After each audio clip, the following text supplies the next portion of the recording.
Howdy, folks, and a very good morning to you. It's me flying solo today, Nico, and welcome to the show for Vaal Classic Track today.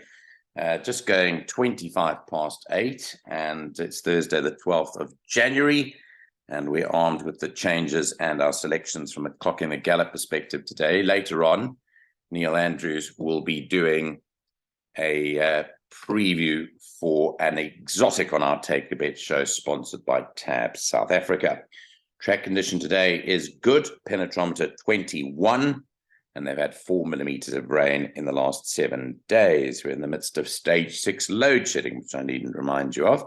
Diego de Gavea is not riding today, and Gabriel Peterson has come out of his time. He's now a fully licensed jockey. This is not going to be a long preview. I'm going to go with our picks. Neil Andrews and I have both looked at the card, and we have some picks for you. I've looked at the first half of the card. Neil's looked at the last half of the card. So it's a mixed bag today. So in race 1, scratched a 17 Perform and 18 Nordic View. Race 1, scratched 17 and 18. In the first race, number 10, Dusky Rose, is ridden by Gabriel Peterson, who's now a fully fledged rider. And number 3, Memorial Day, has a Cornell collar fitted. So it's a tough race to open up the day, being a maiden plate for fillies and mares, but I'll tell you where we find the value. I found the value in number 8, Sassy. She would represent good value with Samanga Kamala aboard from a decent draw. She's had work riders on 3 of her last 4 starts. And I think she'll run really well here. 14-1 in the market. Number 8, Sassy, would be my each-way horse. I respect number 6, Ponderosa Pine, who's as big at 20-1. And then there's a couple of first-timers. They're very well bred. Watch any market support for 11, Eden of Africa, who's the full sister to Cherengorma. And also number 14, Impression, who's a full sister to Indelible, who was highly thought of from the yard. And they could be anything. I've got problems with 16 3 strands about the trip. I don't know about the 1700. I see there's money for her, but I don't know whether she can get the 1700. So I had an issue there. And the same goes for number 3, Memorial Day, even though her mother Remembrance won over a lot further than 1700.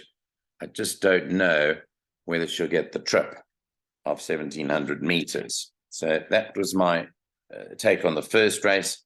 I'm with Sassy at a fairly big price over there. In race 2, the start of the PA, race 1 starts the bipod off. The second race is at 12:45. It's a graduation plate over 1,000 meters. Here's the betting for the second race. And in race 2, number 3, Mescal, has blinkers on now. That's a blinker strike, Mescal.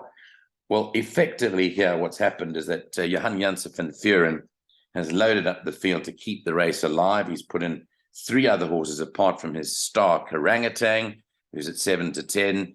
But Swing Upon a Star has been gelded, was gelded after its last run in November, and is as big as 16 and a half to 10. It really is a 2-horse race. Karangatang is probably at his best over this 1,000-meter trip, but Swing Upon a Star is not out of it. It's tough to choose between them because there's so much that comes into it, but I'm not sold on either of them. And I think one of them will win. Which one? Well, I can't really tell you, to be honest. I don't have a particular fancy. I wouldn't be surprised if either one, they're dead heated, but I wouldn't think anything else would beat them.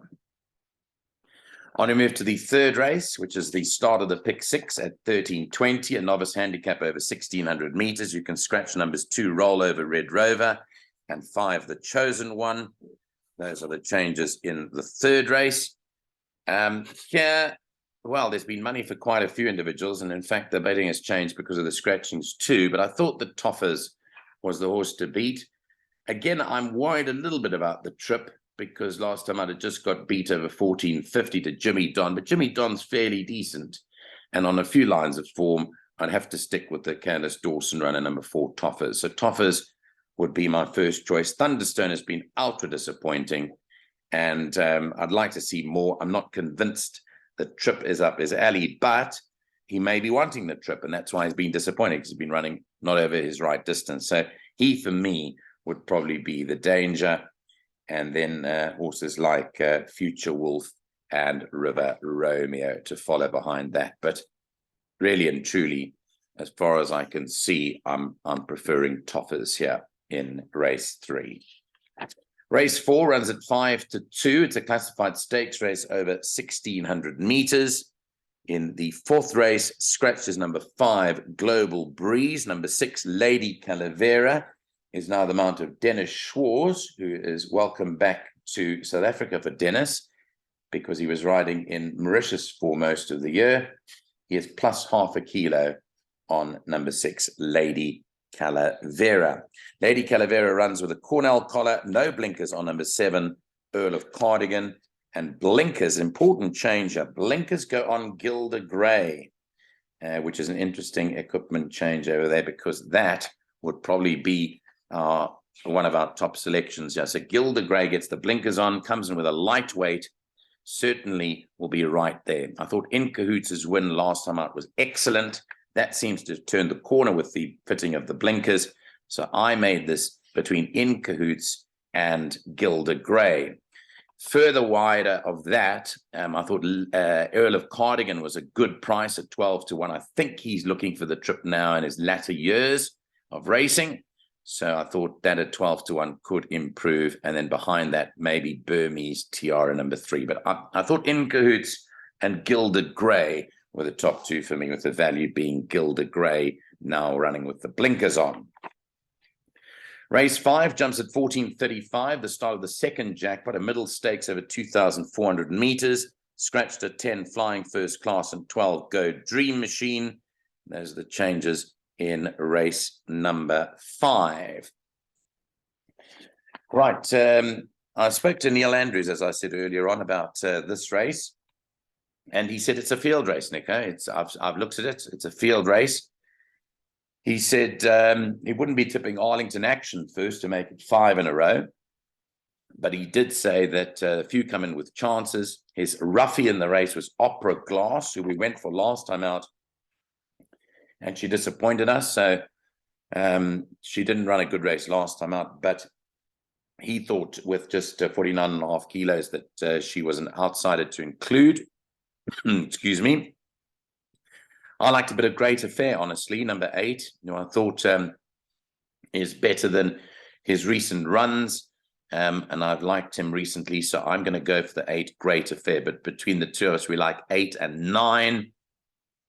But it is a field race. We don't like the race at all from our perspective. Race 6 jumps at 3:10. It's the Fillies and Mares 88 divided handicap, 1,000 meters. Scratch number 1, Remember When. That comes out of the 6th race. And here, well, Neil said his horse to beat was number 6, Insatiable, 7-2. Comes in with 49 kilos. I think Little Miss Moneybags is looking for further than 1,000. I was most impressed with her when last time out. And in fact, I thought she'd run well, and she won well.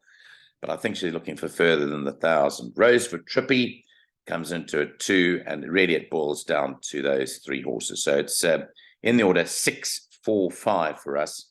Insatiable back to a 1,000 meters, which she runs most of the time, but with a lightweight is the key.